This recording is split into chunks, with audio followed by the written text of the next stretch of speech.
Hello guys and welcome to the first preview of the new season. The Premier League is finally back and I'm super excited and feeling super positive about everything. I'm excited because the Premier League is finally back. I've missed it.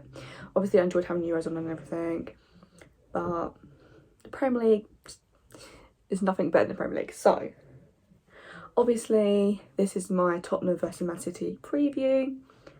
For the first part of this video, that is the preview, and then for the second part of this video I will be reacting to Nuno's first press conference. We're just going to get into this preview. If you do enjoy this video, give it a big thumbs up, subscribe if you haven't already, and comment down below your score predictions for this game. So if we're starting off with team news, obviously Man City are going to be without Kevin De Bruyne and Phil Foden due to injuries they suffered from the Euros. And Jack Grealish could also make his first Premier League start for Man City, so that'll be interesting to see if he actually starts or if he goes on the bench. Regarding Tottenham's team news, no injury problems coming into the game. Christian Romero will be assessed after his injury, so I feel like that's the only player that's a sort of a doubt, could potentially start. Moving on to the previous last 6 meetings, where Man City have won 3, Tottenham have won 2, and then there was that one draw. Obviously this is going to be Nuno's first game in charge.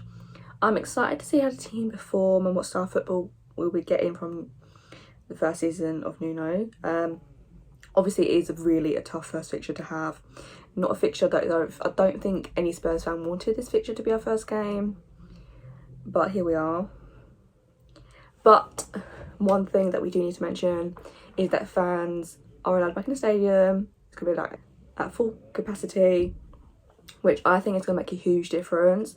Just having that crowd back behind you again, and the atmosphere is going to be insane. I wish I could be there, but I can't. That's super sad. And also with Man City struggling with a couple of injuries, this could certainly play into Spurs' favour. I do think it'll be a tight match, but I am hoping for a more attacking style from Spurs' point of view. Because obviously the way we worked under Mourinho was defensive first and then counter-attacking. And obviously we can't go toe-to-toe with Man City. But I would just like to see more attacking, you know. Obviously defend right and well. But I just want to see some attacking football like we've seen in pre-season. And obviously that there is a big question as to whether Harry Kane will start or will he be on the bench. Either way, I am feeling quietly confident, and my prediction for the game, I am predicting a 1-0 win to Spurs, and of course Sonny to score it. I'm predicting Son to score the winner, and I'm just... That's my prediction. Let me know your predictions down below. Now, before I move on to the second part of this video, I did just want to bring a couple of stats to your guys' attention. So Man City have lost their last 3 away games against Tottenham in all competitions, and Son has scored in all 3 of his appearances against Man City at the Tottenham Hotspur Stadium. So my question to you guys is, could he make it 4? Could Tottenham win another match at the Tottenham Hotspur Stadium against Man City? You know, let's put it out there. Moving on to the second part of this video. So that was like a quick little preview of the match and stuff. But now we're going to move on to the press conference. I did a few of these last season, so I think... yeah, it was only when Ryan Mason came in charge. But anyways, I'm expecting a lot of Kane questions. So if I get annoyed at any point during this, you know why. Again, I'll listen to a question, listen to his answer, and then I'll give my opinion on it. If there's anything that we need to like talk about, then I will do that. I just need to move over a bit, so the video will be down here so you can see it. But we're just gonna... got my laptop ready, and we're just going to get straight into this reaction of the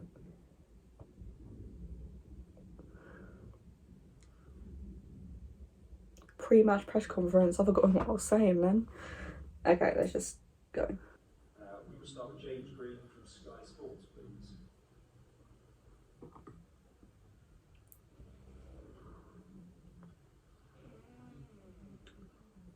There we go. Can you hear me okay? Yep.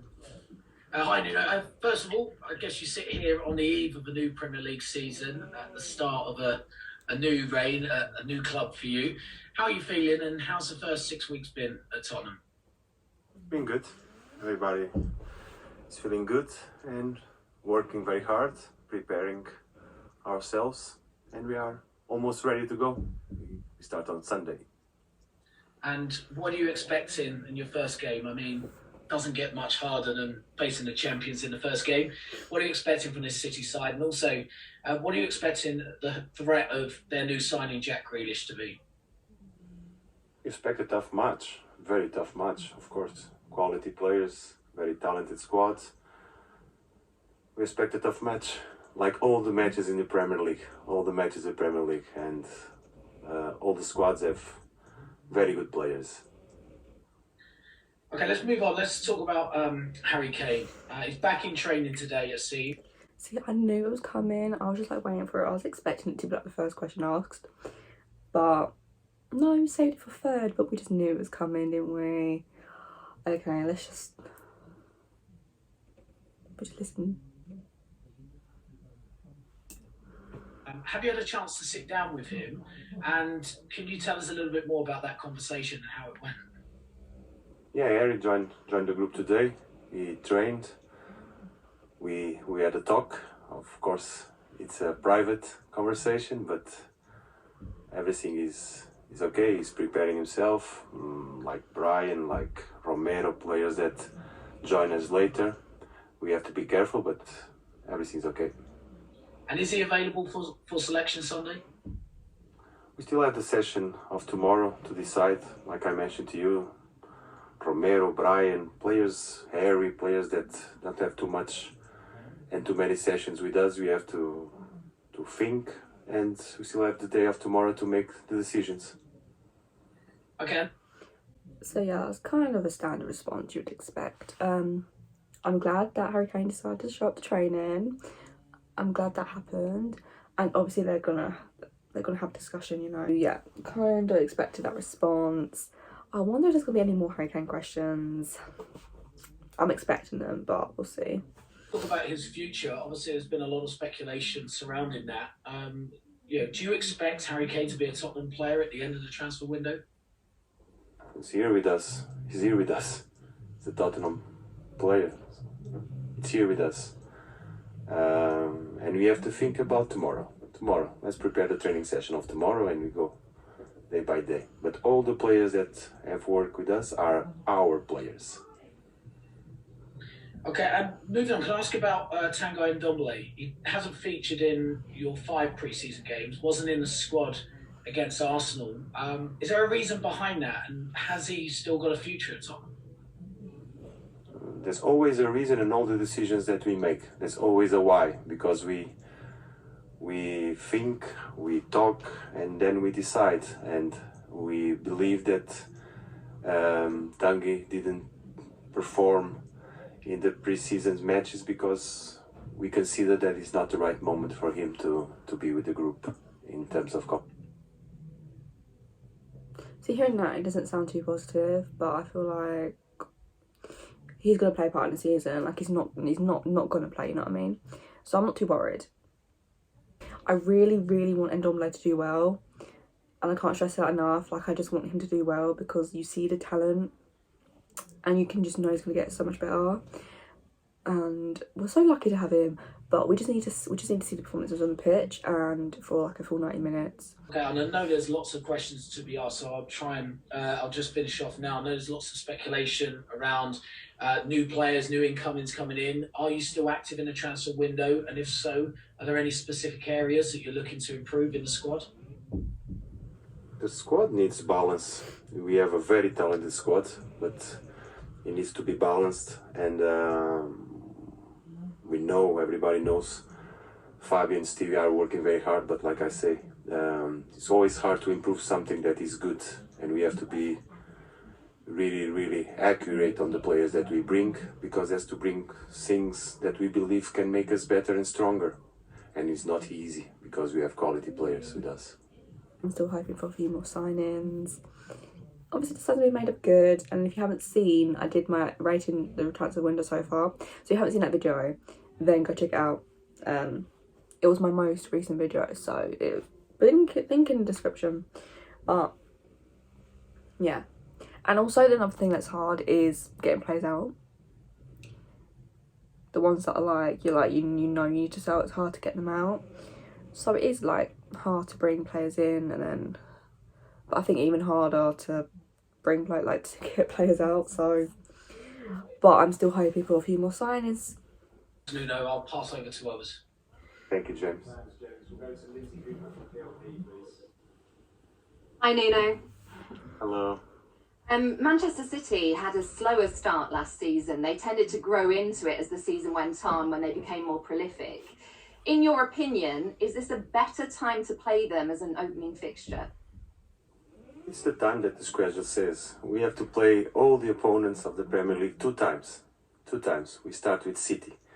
And it's about us. We know that we're going to face a tough opponent, a quality opponent, but it's about us. The things that we want to do in the game, the way we want and how we want to compete. We are focused on ourselves and trying to be a good team. Should players and fans alike read too much into your first team selection looking ahead to the rest of the season? Your first team selection, should players and fans of Spurs read too much into that for the first game of the season looking ahead? No, every match we have to decide. We're going to play Sunday. We still have the session of tomorrow to decide. There's no reading behind that. It's who and how we believe that we should compete. Wingers, you've got Bergwijn and Moura, who did very well in pre-season. Will they have a more attacking role this time? They are attacking players. Like Harry, like Brian. Players that they need to perform on the final third of the pitch. So it's up to us as a team to try and create and build and produce chances for them to do what they do best. They are so talented, and I expect, of course, that the main part of their game be on offensive part, but their tasks also are defensive in terms of shape, in terms of recovering, reaction to loss of the ball. The game is so dynamic that so many times players are out of position and they have to perform and do the tasks inside of the team. Finally, have you managed to have many one-on-one sessions with players in terms of just meetings or on the training pitch, just one-on-one? 1-on-1, 2-on-2, 3-on-3, 4-on-4, 1-on-20, 1-on-25. It's the way we work. We speak constantly. My way is about dialogue, is about listening a lot, and then work is what I do most, is work. Thank you, Nuno. Thank you. Thanks, Lindsay. We'll go to Ian Abraham from TalkSport, please. Hi Nuno, how are you? Hello. Can you explain the confusion for us over when Harry Kane returned? Because there was that Monday when he didn't show up for training, and then there were stories that Spurs might fine him. And then come to Friday, Harry put out a statement last Friday saying, well, actually, I've been in America, I wasn't due back till this week, and then I'll be isolated at the lodge before taking my coronavirus test. Yeah, I think there's no confusion at all. Harry had to he submit himself to the protocols of the quarantine. He had to be in isolation. He did it here in the lodge. It was a long period that he had to be by himself, not easy at all. Then we had the negative test and he joined the group. The confusion though came on that first Monday. Everybody seemed to think he was due back on that first Monday, and when he wasn't, there was no statement from anybody saying, well, actually, don't worry, he's not due back till next week. That's what I'm trying to get at, that confusion. Yeah, but that is your confusion. It's not our confusion. Are you happy having a player in the squad who doesn't want to... Hold on. Why? Right, I need to put this down. Okay, I just find it hilarious, like, why are you being so, like, blunt with your questions? Like, he's obviously not gonna answer your question like that. He's not gonna talk about, like, the missing training bit, is he? Like, he's not gonna answer it. So why ask it? I could get it's your job and you gotta ask these sort of questions. But asking questions like that and the way he's doing it ain't gonna happen. I'm not annoyed yet, but I think I'll start getting annoyed in a minute. Club. And I know in a horrible way. Regarding Harry, are you happy having a player at the club who is perceived doesn't want to be at the club this season? Look, my job is to prepare Tottenham players the best that I can. I don't have any concern on trying to convince players to play for Tottenham, because it's such a huge club, such a fantastic club that we should be proud of being here. So my job is to prepare players. They know that is the way we work. Prepare them every day. 2 years ago, Spurs were in the Champions League final. What Nuno, is the ambition for this season for you realistically for Tottenham? Tomorrow, the training session of tomorrow. We don't go beyond that. Preparing well tomorrow, the training sessions. I think you know me already. Yeah, I do. And finally, can I just ask you, a couple of weeks left of the transfer window, are there still players you want to get in and out? Are you going to be someone that we need to keep an eye on very closely between now and the end of the month? It's easy to understand. Meanwhile, the transfer window is open. We have to be very, very, very aware of that, because sometimes you have to react, sometimes you have to act. And when I say act, I mentioned already our squad, beyond being talented and quality, we need to balance, and there are positions that need to be well balanced in terms of what we look for all the year. But we have to realize that anything can happen in football. Anything can happen. Thanks, Nuno. Thank you, yeah. Hey, Nuno. Hello. I don't hear you. Have I been the first? You're on mute of the afternoon. Sorry about that.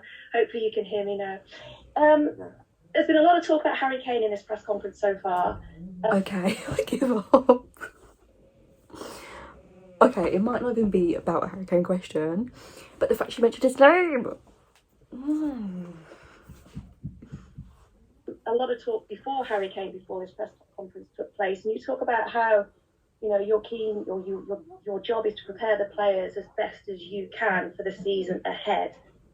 How damaging can Harry Kane and the constant, question marks over his future be to your season as a distraction to what you're trying to achieve? Look, we cannot control what's happening outside the building. We cannot control it. The news, the speculation, the rumors, all these things that surround us as a club. But we, as a group of players, we close ourselves. That's the best way that we have to prepare ourselves. So among us cannot be distractions. We are clear on what we have to do, and we have a shield. Say, with this sort of, Harry Kane sort of situation, they can't let it distract them from the season. Like, they had to put that to one side, which I think clearly they're gonna do. So I think all of this is just, once the transfer window closes, and whether Harry Kane's a Man City player or if he's still a Tottenham player, I just wish for all these question marks about Harry Kane, all these questions about Harry Kane to stop. I'm not, to be honest, I feel like if he is still a Tottenham player coming towards the end of the transfer window, there's still going to be questions about him. Honestly, I feel like they just can't get his name out of their heads. So we have to protect that shield the best that we can.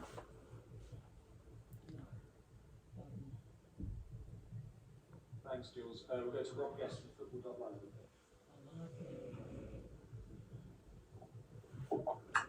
Nuno, this week you've seen Bryan Gil join the club after his spell at the Olympics. What have been your first impressions of the new signing? He's young, very talented. We saw him before we brought him, but very talented player, very good 1v1s. He needs time, not only because his age, but the way he plays football. And he's going to face the toughest competition in the world, that is the Premier League, where are the best players, the best defenders. So it's going to be hard, but we are here to support him, to help him, and to try and find good solutions to help the team. But very talented player, very talented player. On Sunday against Arsenal, we saw Javed Tanganga come off in the final 5 minutes with a bit of a knock. What exactly was that issue, and is he available to start this weekend? Yeah, he had a problem in his abductor that was getting stiff. We decided to take him out. He had a couple of days recovering and doing some treatment. He joined the group. We have a lot of issues, of course, that we have one session more to decide, but he's an option for Sunday, yes. I'm happy that Tanganga is an option for Sunday, because I was really worried that he was going to be injured. And I feel like last season he had so many injuries, and I just felt so bad because every time he would get into the team, he would be knocked back to an injury. And I'm just glad that is not going to be the case for the start of the season.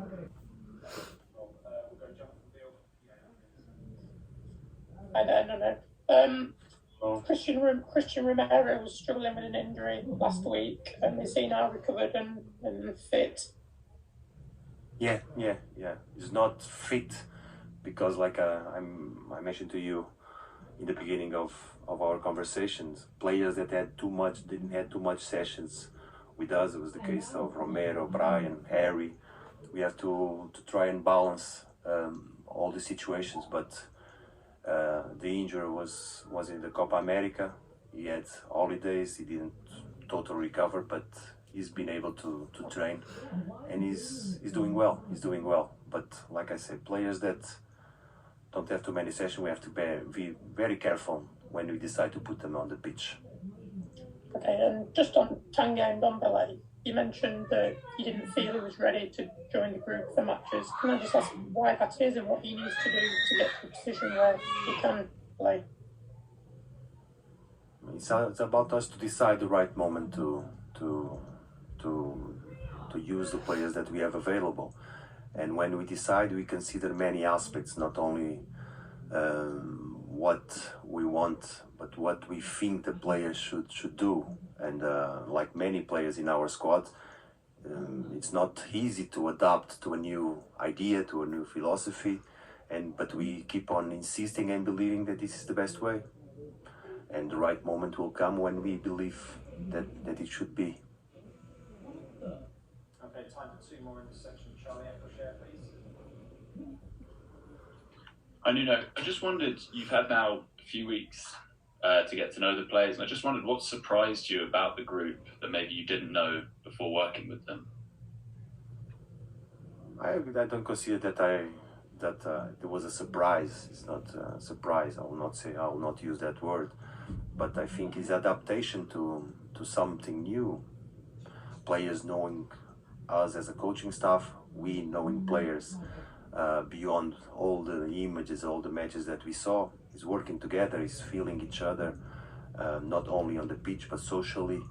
But everything is going normally when it's not too much time. I believe that as time goes by, we will build a bond between us that can make us stronger, and we are on that process. Thanks, Charlie. And finally, in this section, Jerry Cox, please. Hi, Nuno. Are you okay? Oh, I'm okay. Good. There's been a lot of focus on Harry Kane, but Heung-min Son has been another world-class player for Tottenham. He's perhaps playing a more central role, and you've added 2 wide players. Do you see him playing through the middle a little bit more this season? Yes, I do. That's why we decide to Sonny to play with Lucas and Stevie on the wide areas, because we believe with the talent that he has, he can help and do good things. Sonny is a player that, besides all the talent that he has an energy and has adaptability, and is versatile enough to play on different positions in the front three, being one of those in the central areas. Thank you. So that is the end of the press conference. I just got to say, the way Nuno talks about Sonny, it just puts a smile on my face. I think that every person who meets Sonny just loves him, and that's just, oh, I love Sonny. Anyway, so there we have it. That is the end of my reaction to the press conference. Let me know your thoughts down below, what you thought of the press conference, and yeah, if you did enjoy this video, give it a big thumbs up, subscribe if you haven't already, and look out for my channel later on, because my predicted lineup for the Tottenham vs Man City game will be up. And yeah, and I'll see you guys then. Bye.